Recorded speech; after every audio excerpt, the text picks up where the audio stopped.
இயேசுவில் அன்புமிக்க சகோதர சகோதரிகளே, இன்றைய நற்செய்தியில் பழைய ஏற்பாட்டில் எவ்வாறு இறைவன் அடிக்கடி நான் சொல்லுவோம் ப்ராஃபட்ஸ் நபிகள் அது ஹிந்தி தான் தேவகரனா ப்ராஃபட்ஸ் என்ன சொல்லுவாங்க, இறைவாக்கினர்களை. ஆமாம், இறைவாக்கினர்களை அனுப்பி கொண்டே இருந்தார். முதல் தொடங்கி ஏன்னா மலாக்கி வரையில, மலாக்கி தான் கடைசி இறைவாக்கினர். பைபிளின் படி பார்க்க போனோம்னா ஒவ்வொருத்தரா இறைவன் அனுப்புகின்றார். ஒவ்வொருவரும் வரும்பொழுது அவர்களை பார்த்தீங்கன்னாக்க ரொம்ப பயங்கரமா, எல்லாம் ரொம்ப பயங்கரமா தீவிரமாக நற்செய்தியை எடுத்துரைப்பார். எந்தவித பயமும் இன்றி அவர்களை முன் சென்று அவரை பற்றி சொல்லுவார். சப்போஸ் நான் நம்ம ஊர்ல குடும்பத்தில் நடக்குது, கோயிலுக்குள்ள எவ்வாறு அநியாயம் செய்யறீங்க, கோயிலுக்கு வர்றதில்லை, நல்ல செய்யறதுன்னு சொன்ன நமக்கு ஊரை விட்டு போக விட்டுறீங்களா, என்னை ஊரை விட்டு வெளியே போக விட்டுக்கிறீங்களா, பல பார்த்துட்டு போயா அப்படித்தானே நான் சொல்றேன். இறைவன் நமக்கு 24 மணி நேரம் கொடுக்குறார்.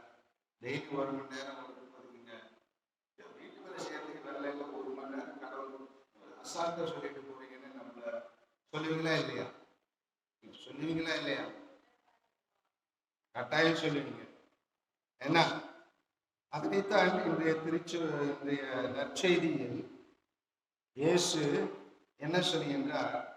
ஒவ்வொருவரா ஒருத்தரை அவமதித்தார்கள், என்ன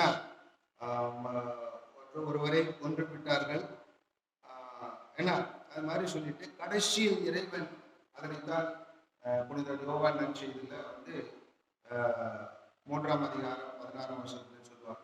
இறைவன் உலகத்தை இவ்வளவுக்கு நன்மை செய்தார். அதாவது ஒரே மகனை, என்ன எத்தனை பேர் ஒரே மகனுங்கிறது தயாரா இருக்கிறீங்க? இதுக்குன்னா நிறைய நம்ம ஊர்ல எத்தனை ஃபாதர்கள் சிஸ்டர்கள் ஆயிருப்பாங்களா ஆயிருக்க மாட்டாங்களா? நம்ம ஊருக்கு முத்தாண்டிப்பட்டியோட கிறிஸ்துவ மதத்தில் ஆழ்ந்த ஊர். முத்தாண்டிப்பட்டி அப்புறமேலுக்கு தான் பங்காணிச்சு. நம்ம ஊர் பங்காருந்துன்னா இருந்த பிற்பாடுதான் முத்தாண்டிப்பட்டி அப்புறமேலுக்கு பங்காக மாறி இருக்குது. புரியுதுங்களா? ஆனா பங்காரம் அப்ப நம்ம எவ்வளவு பேரை என்னால் கடவுளுக்காக கொடுத்திருக்கோம் என்றால் நம்ம யோசிக்க வேண்டிய ஒன்று. ஆனால் அவர்கள் என்ன செய்கிறார்கள்? இறைவன் என்ற திட்டத்தின்படியே தம் மகனை அவர்கள் மதிப்பார்கள் என்று அவர் நினைத்து கொண்டு இறுதியாக அவரை அவர்களிடம் அனுப்பினார். அப்போது அத்தோட்ட தொழிலாளர்கள், அதாவது அப்போது அந்த தோட்ட தொழிலாளர்கள் என்றால் அப்போது அந்த வெல்வராயன்பட்டி கிறிஸ்தவர்கள் என்ன நினைக்கிறாங்க? இவன் தான் சொத்துக்கு உரியவன், வாருங்கள் நாம் இவனை நன்றாக உபசரிப்போம், நன்றாக உபசரிப்போம் அப்படின்னு என்ன சொல்லப்படுது? என்ன சொல்லப்படுது? கொன்று போடுவோம், அப்போது சொத்து நமக்கு உரியதாகும். அதாவது இதுதான் நம்ம பெரும்பாலும் நம்மகிட்ட சொந்த பந்தங்கிட்ட ஏன் ஒருத்தர் பேசாம இருக்கிறீங்க? காரணம் என்ன? சொத்து தான், வேற ஒன்றும் இல்லை. கடவுளே கோயிலுக்காக சண்டை போட்டுட்டு என்னைக்காச்சும் நின்று இருக்குமா? கடவுளுக்காக சண்டை போட்டுக்கிட்டு என்னைக்காச்சும் நின்று இருக்கமா? எதற்காக? சொத்து எனக்கு உரியாகணும். அது 1 அடியா இருந்தாலும் சரி, 1/2 அடியா இருந்தாலும் சரி, என்ன அது எனக்கு, அதை எப்படி கொடுக்கிறது? உயிரை கொடுப்பனவுல சொத்தை கொடுக்க மாட்டோம். அதனைத்தான் இங்கே சொல்கின்றார். எனவே மலாக்கி என்ற தீர்க்கதரிசி அவருடைய புக்ல 1 அதிகாரம் 6 என்ன சொல்கின்றார்? இதை நாம் அனைவரும் செய்வது. மகன் தன் தந்தைக்கு மதிப்பு தருவான், பணியாளன் தன் தலைவனுக்கு மரியாதை செலுத்துவான். நான் தந்தையானால், இறைவன் என்ன சொல்றேன்? நீங்க என்ன தந்தை, அதானே நம்ம ஜெபம் சொல்லி ஜெபிக்கின்றோம்.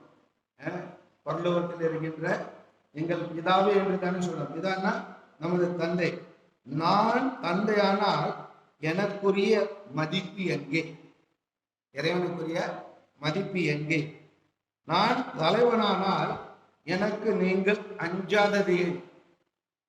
அதனால தானே தமிழ்ல சொல்லுவாங்க, என்ன, கோயில் போன கடவுளுக்கு அஞ்சாது அப்படிப்பாங்க.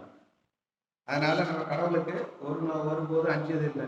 இந்த போறவங்க எத்தனை வாட்டி இந்த கோயிலை தாண்டி போறோம், மனச்சாட்சியே இல்லாம எல்லாத்தையும் மறந்து கோயிலுக்கு வராம போனாலும் நம்மளுக்கு உறுத்தாது இல்லை. இந்த கோயிலை தாண்டி தாண்டி போறோம், என்ன, அஞ்சுவது.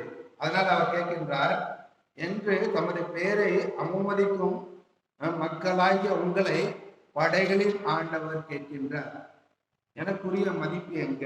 எனக்கு நீங்கள் ஏன் அஞ்சுவதில்லை என்று கேட்கின்றார். எனவே அன்பார்ந்தவர்களே, இன்றைய நற்செய்தி அன்றைய சூழ்நிலையில் அந்த யூதர்களுக்கு சொல்லப்பட்டது. இன்றைய சூழ்நிலையில் நாம் ஒவ்வொருவருக்கும் என்னை நோக்கி உங்களை நோக்கி தான் இறைவன் சொல்கின்றார், எனக்குரிய மதிப்பு எங்க? எனக்கு நீங்கள் அஞ்சாமல் இருப்பது ஏன்? இந்த கேள்விக்கு பதில் நீங்க எனக்கு சொல்ல வேண்டாம், நாம் ஒவ்வொருவரும் கடவுளுக்கு சொல்வோமாக. ஆமென்.